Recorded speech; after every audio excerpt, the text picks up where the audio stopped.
कल हमने noun, pronoun और वर्ब और हेल्पिंग वर्ब की बात की थी। इससे आगे जो पार्ट्स ऑफ सेंटेंस की बात है, तो उससे पहले एक छोटा सा नुक्ता जरा वाज़ेह कर दूं। ये लफ्ज़ देखें, इंडिकेटिव्स कहते हैं इन्हें, इशारे हैं। ये बात है, इनको कहते हैं इशारे। करीब के, दूर के, दाएं के, बाएं के इशारे हैं ये। दिस, ये, पहले इट भी देख लें। It, this, that, there. It जो है ये इक्वल है दिस प्लस, इसके बाद कुछ आएगा। हम इट हाउस नहीं कहते, दिस हाउस कहते हैं। इसलिए कि इट जब आता है तो वो अकेला आता है।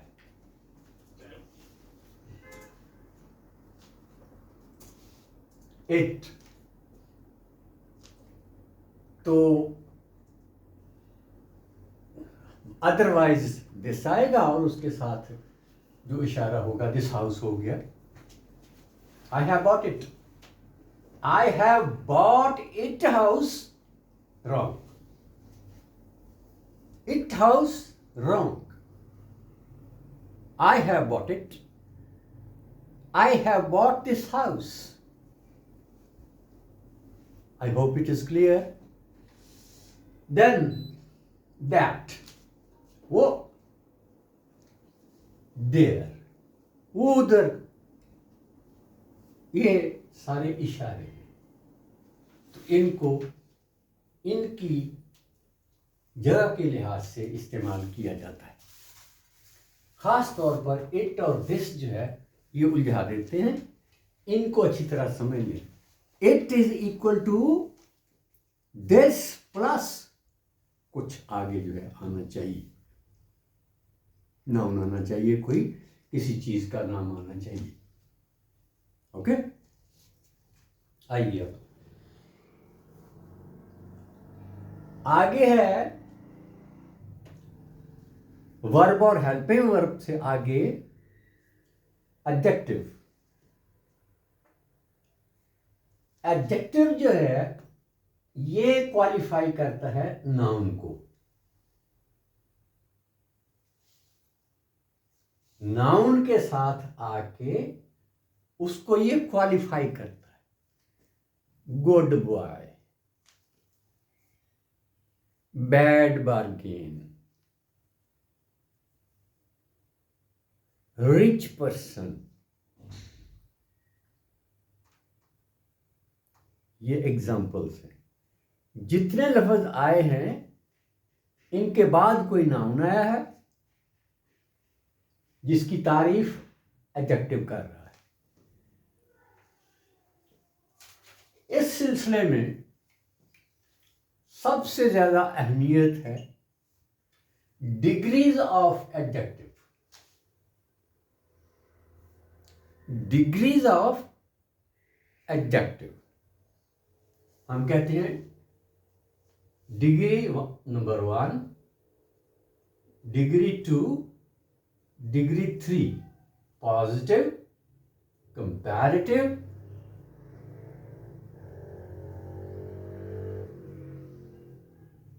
और सुपरलेटिव। इस पर हम तफसील से बाद में बात करेंगे। फिलहाल ये याद रखें कि एडजेक्टिव के सिलसिले में ज्यादातर तवज्जो डिग्रीज पर होती है। ये जो डिग्रीज है ना, फर्स्ट, सेकंड, थर्ड, ये सिलेक्शन और कंपैरिजन के लिए इस्तेमाल होती है। किसके लिए?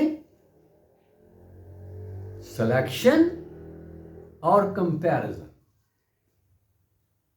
Good, better, best. मिसालें: good 1, better 2, best 3।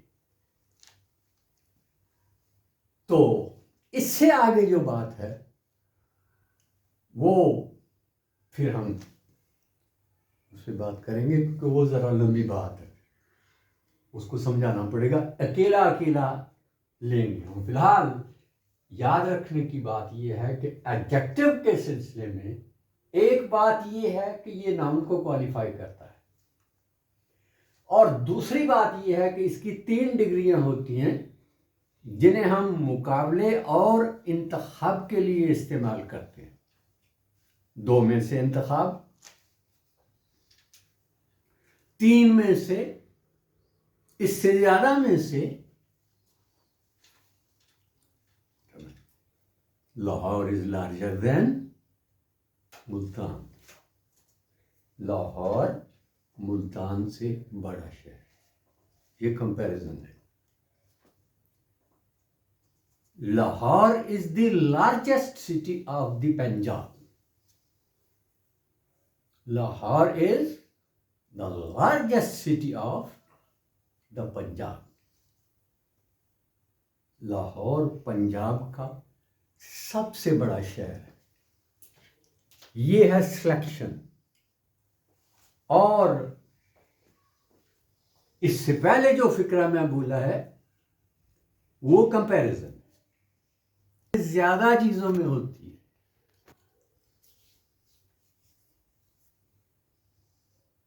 The best of these books, इन किताबों में से बेहतरीन, ये सिलेक्शन है। इसमें दूसरी डिग्री नहीं आएगी, ये तीसरी है। 2 से ज्यादा की बात हो रही है। कंपैरिजन का एक और भी तरीका है, लेकिन फिलहाल हम उसे एक तरफ कर देते हैं। एक तरीका जरा समझने की कोशिश करें, दूसरे पर फिर बात होगी जब आप इसको समझ लेंगे। एक चीज के लिए पहली डिग्री, 2 के लिए दूसरी डिग्री, 2 से ज्यादा के लिए तीसरी degree. Positive, comparative, superlative. Adjective से आगे है एडवर्ब। एडजेक्टिव जो है वो क्वालिफाई करता है नाउन को, और एडवर्ब नाउन के अलावा हर चीज को क्वालिफाई करता है। एडवर्ब नाउन को छोड़ दें, बाकी सब को क्वालिफाई करता है। वर्ब को, खुद अपने आप को एडवर्ब को क्वालिफाई कर सकता है, वर्ब को क्वालिफाई कर सकता है। इसके पीछे भी कुछ लगा हुआ है तो उसको भी कर सकता है। He is a very good player। Line देखें, He is a very good player of hockey। Player, noun, good, adjective, very, adverb। इससे पीछे भी कोई हो तो वो एडवर्ब ही होंगे सारे, 3-4 मिलके भी एडवर्ब हो सकते हैं। एडजेक्टिव सिर्फ एक होगा और उसके साथ नाउन आएगा। एडजेक्टिव सिर्फ नाउन की तारीफ करता है, अब एक बात इस सिलसिले में याद रखने की है कि डिक्शनरी में ज्यादा एडवर्ब नहीं दिए गए, ज्यादा एडजेक्टिव दिए गए। उसकी वजह यह है कि बवक्ते जरूरत आप एडजेक्टिव के साथ एलवाई का इजाफा करके एडवर्ब हासिल कर सकते हैं। Quick adjective, quickly adverb. तो डिक्शनरी में ज्यादातर जो है वो क्विक आएगा, क्योंकि एडवर्ब जो है वो हम एलवाई लगा के बना सकते हैं। इस सिलसिले में सिर्फ एक बात का ख्याल रखना है कि एलवाई एक दफा लगाया जा सकता है, दूसरी बार नहीं लग सकता। ली नहीं आप कहेंगे कभी भी। Quickly, quickly no.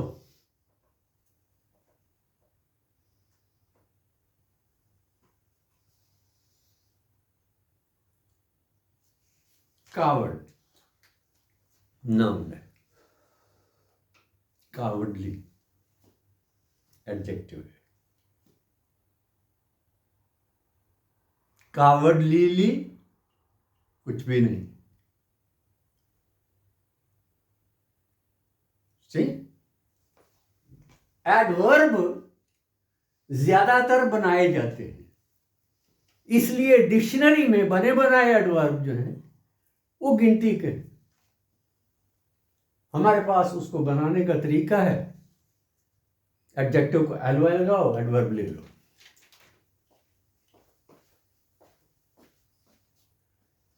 एडवर्ब से आगे कंजंक्शन है, जंक्शन। आपने सुना है junction, Lahore junction, Multan junction, Faisalabad junction.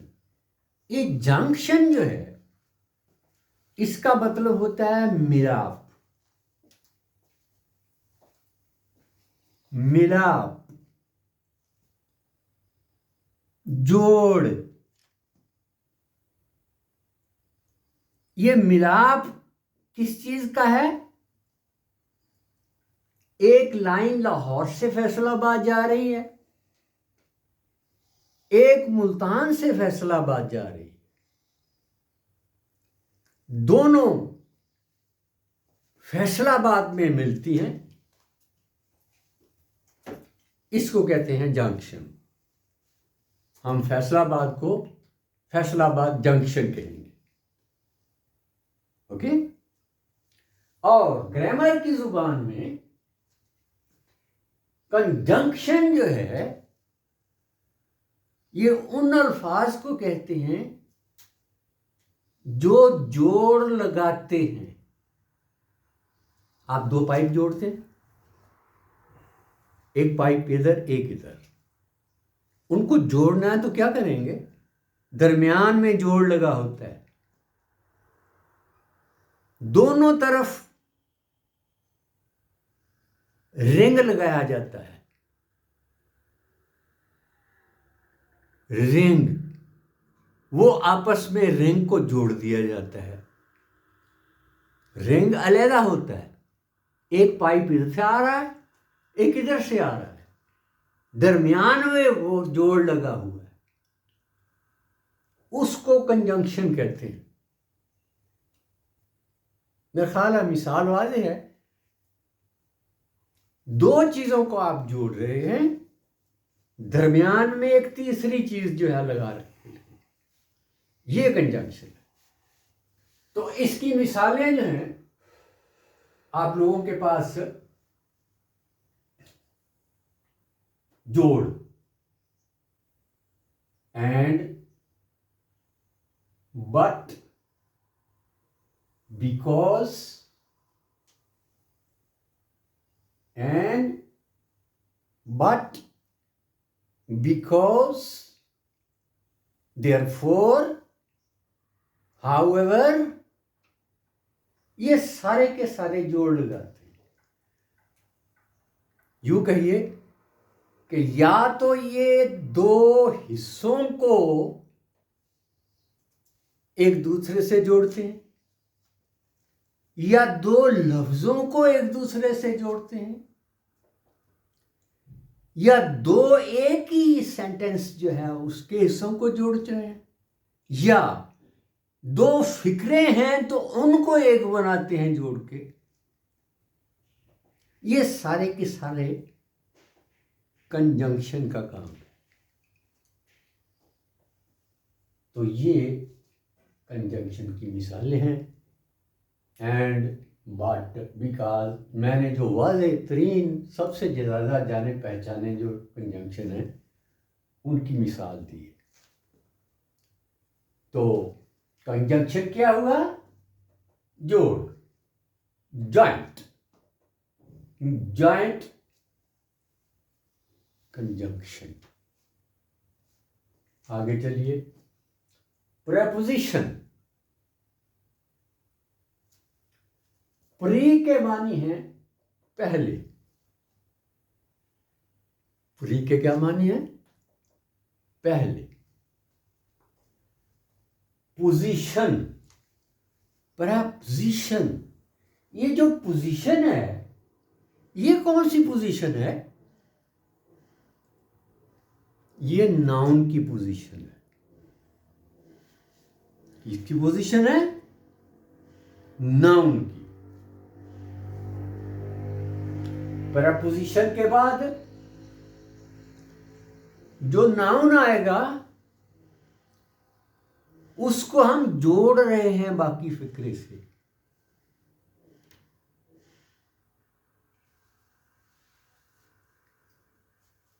Preposition noun से पहले आने वाले जो लफ्ज हैं उनको कहते हैं।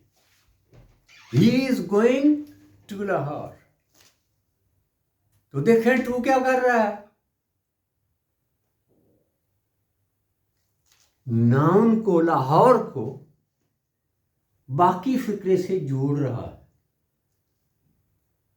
तो ये प्रेपोजिशन है। जरा इससे आगे देखें तो प्रेपोजिशन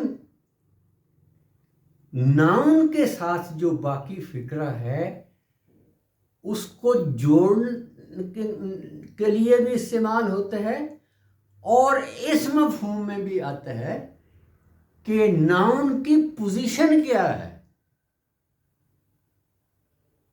नाउन की पोजीशन वाले करने के लिए प्रेपोजिशन आता है। मसलन आप एक टेबल की बात कर रहे हैं, तो टेबल के ऊपर किताब रखी हुई है, हम कहेंगे ऑन द टेबल।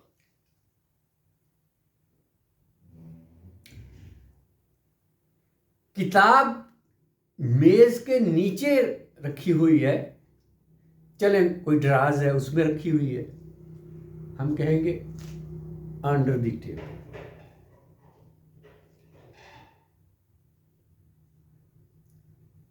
किताब टेबल के ऊपर नहीं रखी हुई, टेबल से ऊपर की हुई है किसी चीज से, किसी चीज ने उसे थाम रखा है, तो हम कहेंगे above the table, on the table, under the table, above the table, beyond the table, table से आगे दूर, beyond, behind the table, table के पीछे।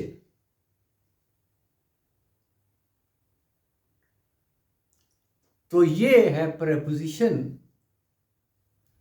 जो बाकी फिक्रे को नाउन के साथ जोड़ता है और हमें बताता है कि इन दोनों को आपस में रिश्ता जो है उसकी क्या पोजीशन है। प्रपोजिशन नाउन की पोजीशन से पहले ये अल्फाज आते हैं और नाउन को बाकी फिक्रे से जोड़ते हैं। और तीसरी बात ये कि ये इस बात को वाजे करते हैं कि नाउन की पोजीशन बाकी फिक्रे के में किस जगह है। ऐसे में मिसालें दी हैं in, on, at, under, beyond, behind. मेरा ख्याल आप समझ गए हैं। ये आम सी मिसालें हैं, आप इन अल्फाज को आम बोलते हैं। The books are in the room.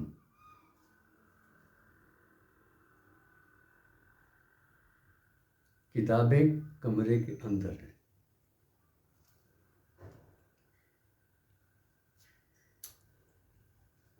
A pigeon is on the roof. कबूतर छत पर बैठा है।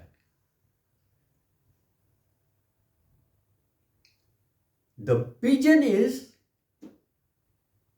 on, किस जगह है? On the roof, छत पर। तो रूफ को बाकी फिक्रे से जोड़ने के लिए ऑन आया है। ठीक, इन मिसालों से आप समझ गए होंगे कि प्रेपोजिशन इसे क्यों कहते हैं और इसके क्या मानी है और इसका फंक्शन क्या है।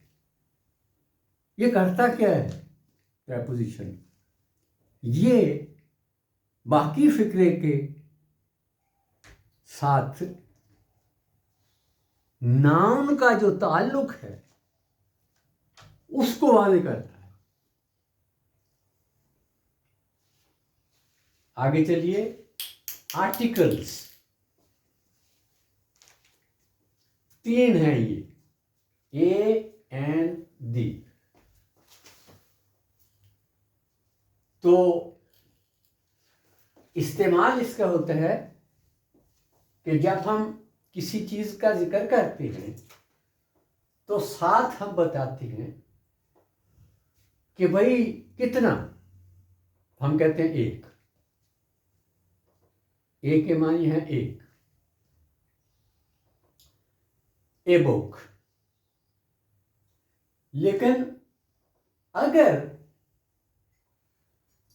हम किसी ऐसी चीज का नाम लें जो किसी वावल से शुरू हो, किससे शुरू हो?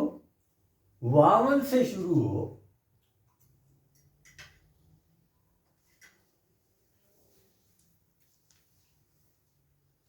तो ए की बजाय हम एन लिखते हैं। हम वावल बोल रहे ए, ई, आई, ओ, यू।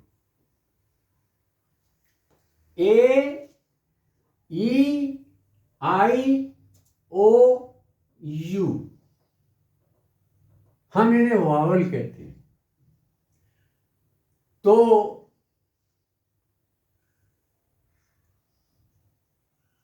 देखें, इनको अगर हम बोलें तो पहले अलफ की, ऐन की आवाज आती है।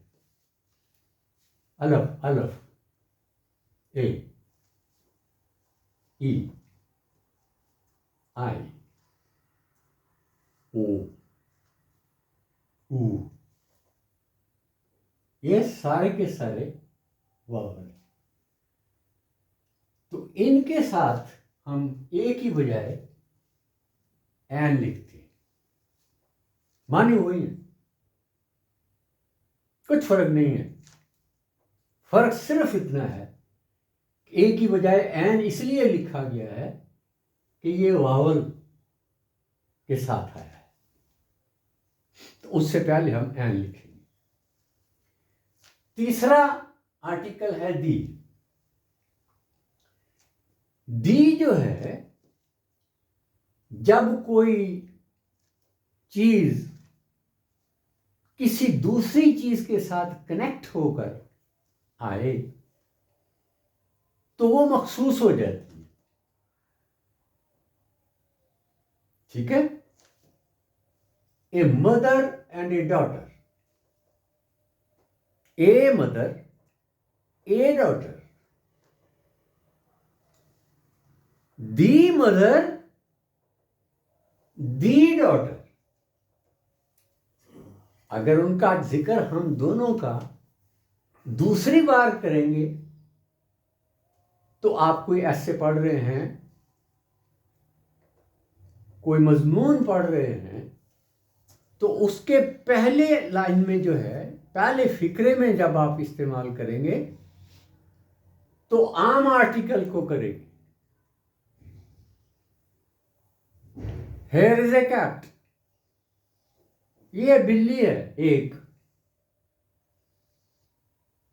बिल्ली, एक। दूसरा फिक्रा, तीसरा फिक्रा, चौथा फिक्रा, 10वां फिक्रा, 50वां फिक्रा, उस मजमून में कैट का जिक्र आएगा तो दी के साथ आएगा,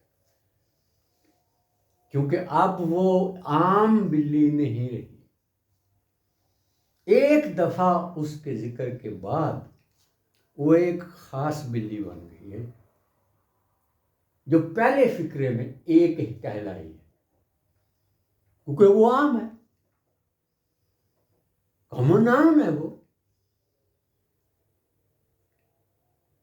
तो पर्टिकुलर बनने के लिए उसके साथ फिर दी आएगा। ये तो एक आम उसूल हो गया।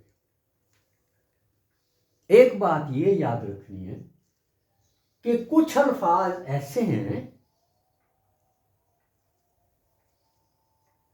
जो खास मान लिए गए, जैसे दरियाओं के नाम है, जैसे समुद्रों के नाम हैं। ठीक है? तो इस तरह से कुछ और अल्फाज भी हैं, वो आप पढ़ेंगे आगे चलकर, तो उनके साथ दी इस वजह से आता है। अकबर द ग्रेट, दीरावी दरिया का नाम, दी पंजाब प्रोविंस का नाम है, सूबे का। लेकिन दी पाकिस्तान गलत, मुमालक के नाम के साथ दी नहीं आता, मुमालक के नाम के साथ दी नहीं आता। मगर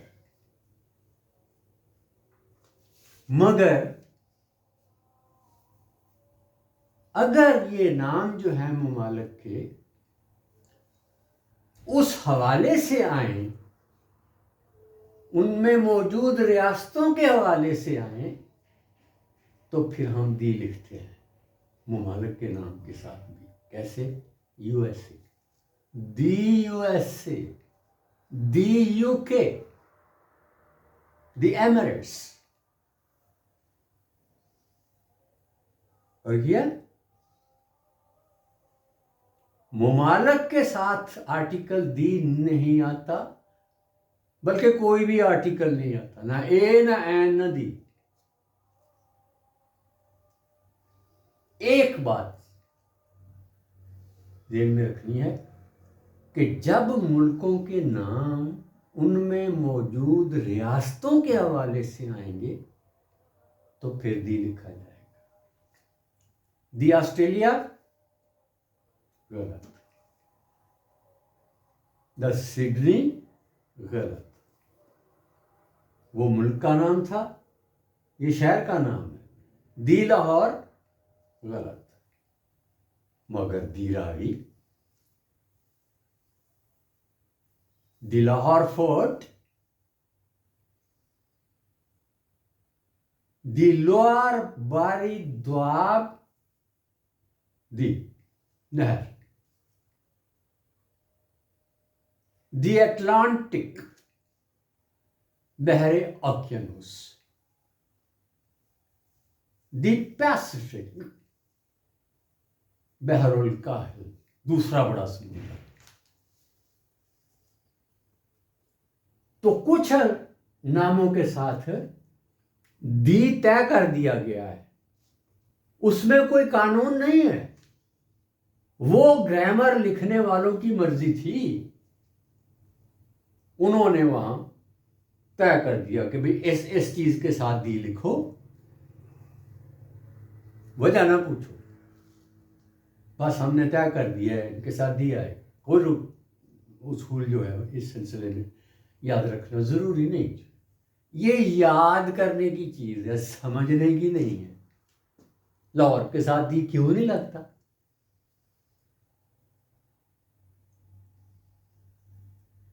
यूएसए के साथ क्यों लगता है? पहली बात जो थी उसमें किसी वजह की जरूरत नहीं। हम इसलिए लाहौर के साथ दी लिखते हैं,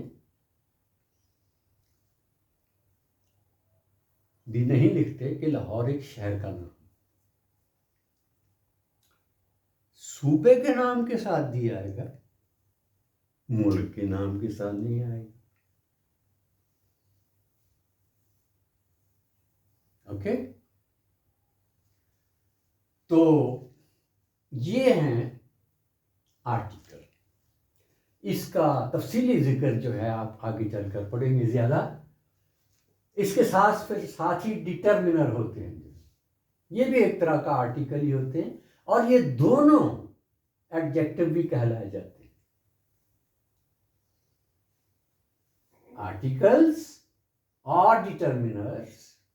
डिटर्मिनर्स जो होता है जैसे आप जो है किसी चीज का नंबर बताते हैं, 1 2 3 4 5 6 7 8 100 तक, ये सारे डिटर्मिनर है। ओके, मैनी, सम,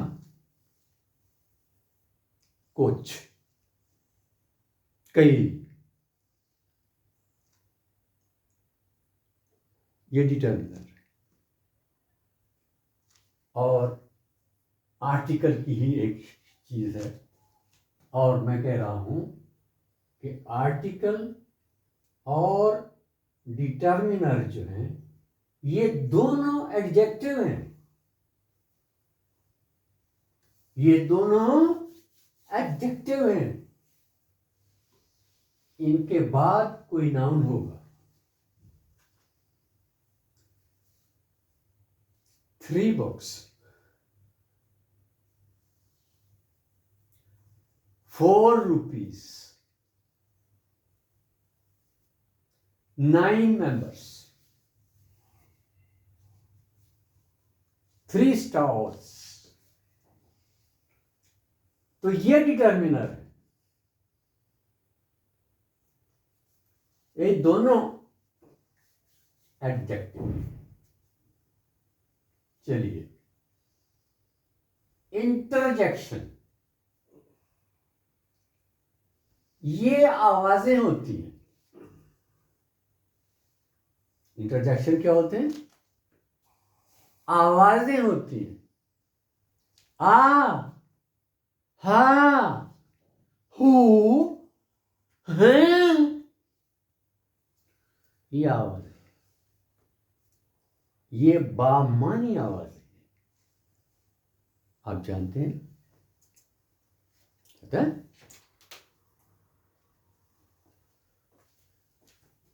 तो इनमें नफरत का इजहार होता है, मोहब्बत का इजहार होता है, नफरत का होता है, तहकीर का होता है, तजलील का होता है, तारीफ का होता है वगैरह वगैरह वगैरह। मैं 4-5 आवाजें जो हैं वो मिसाल के तौर पर जो है वो बना के दिखाई है, तो इनको कहते हैं interjections. Uh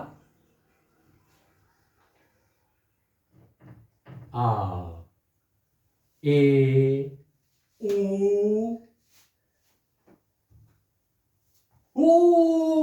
O,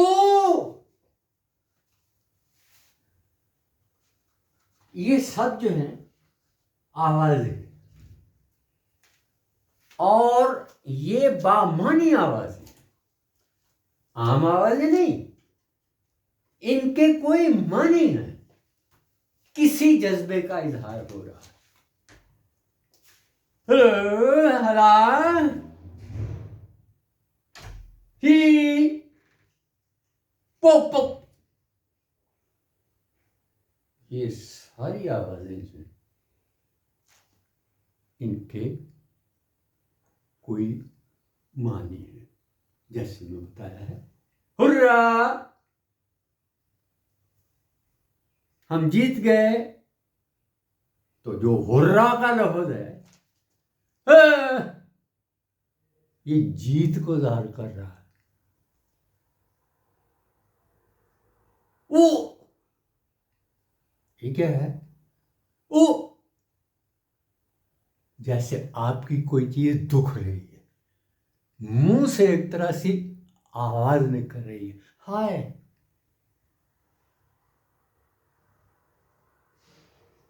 These are interjections.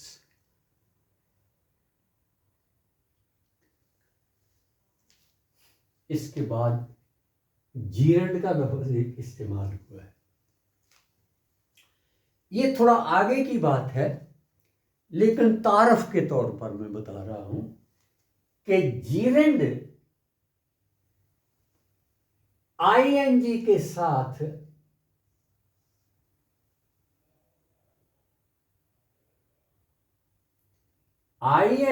साथ किसी वर्ब का इजाफा किया गया हो और वो फिक्रे के सब्जेक्ट या ऑब्जेक्ट के तौर पर इस्तेमाल हो, उसको जीरेंड कहते हैं। वो नाउन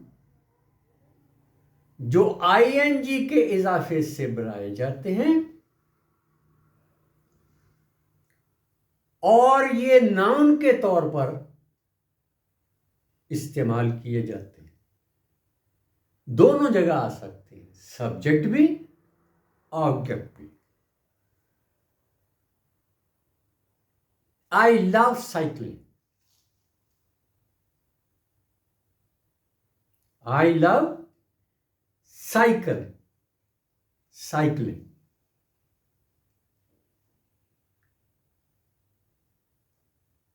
मेरा ख्याल है क्लियर है। जीरेंड क्या है? ये आईएनजी के साथ किसी वर्ब के साथ, जिस तरह हम कंटिन्यूस बनाते हैं, तो वहां तो ये कंटिन्यूस वर्ब कहा जाएगा ना। ही इज रनिंग, वो दौड़ रहा है, इसमें भी तो आईएनजी लगाया गया है, लेकिन ये जीरेंड नहीं है, इसलिए कि ये वर्ब की हेल्प के लिए आ रहा है, ये नाउन नहीं है, ना सब्जेक्ट है ना ऑब्जेक्ट है। अगर ये बतौर फाइल या मफूल के इस्तेमाल किया जाता, जैसे मैं मिसाल दी है cycling,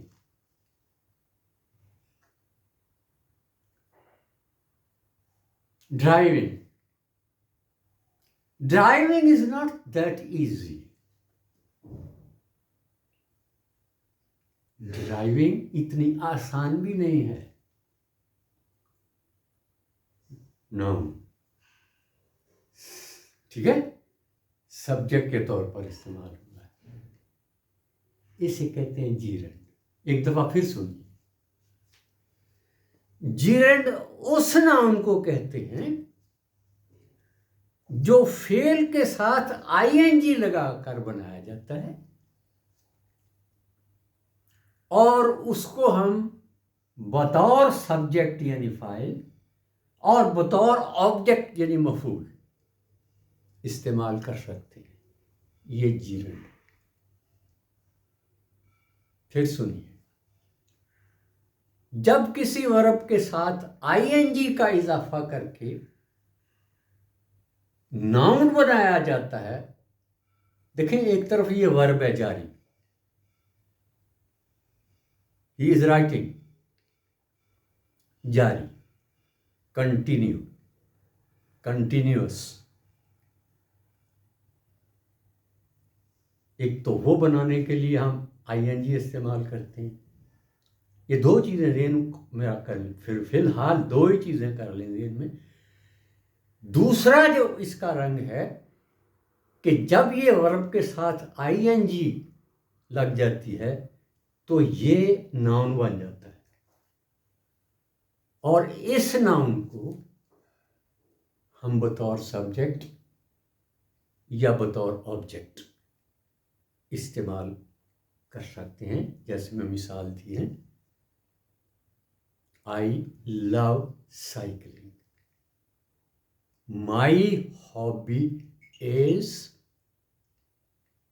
reading story books.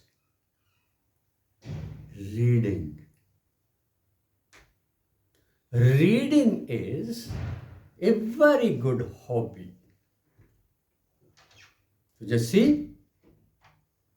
Reading जो है वो रीड के साथ आईएनजी लगाकर नाउन बनाया गया है और वो बतौर सब्जेक्ट या ऑब्जेक्ट इस्तेमाल किया जा सकता है। इसको कहते हैं जीरेंड। और पार्टिसिपल, प्रेजेंट पार्टिसिपल यही होता है, आईएनजी लगा के बनाया जाता है। और पास्ट पार्टिसिपल ये फेल की जो थर्ड फॉर्म है, फेल की थर्ड फॉर्म ऑफ वर्ब, ये है पास्ट पार्टिसिपल। और प्रेजेंट पार्टिसिपल क्या है? आईएनजी,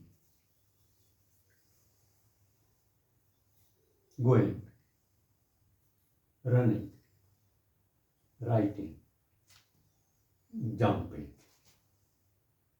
फॉलिंग, ये सारे के सारे प्रेजेंट पार्टिसिपल है।